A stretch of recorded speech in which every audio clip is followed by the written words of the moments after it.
Chapter 3, Number 19. A whale comes to the surface to breathe, and then dives at an angle of 20.0 degrees below the horizontal, as shown in the figure below.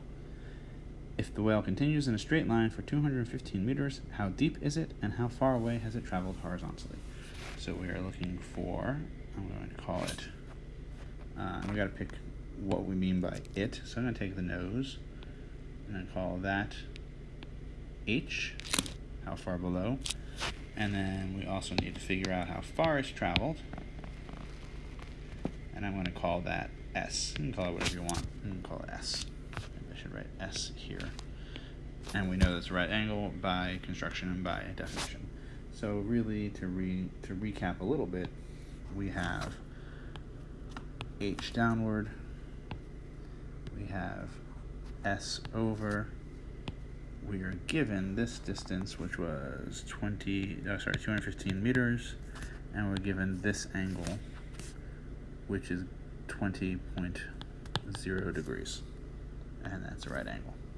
So we really just find our trig functions. We say, for instance, that cosine of 20.0 degrees is the same as the adjacent side over the hypotenuse, which for our case is S over 215 meters. And that tells me that S is 215 meters cosine 20 degrees. That turns out to be 202 meters. And we have 3 sig figs in both of our initial things, so we have 3 sig figs in the end. And then to get the other one, well, once we picked cosine, we sort of have to invoke sine, because they always come in pairs. So sine of 20 is going to be the opposite side over the hypotenuse. And our opposite side here is h. Hypotenuse is still 215.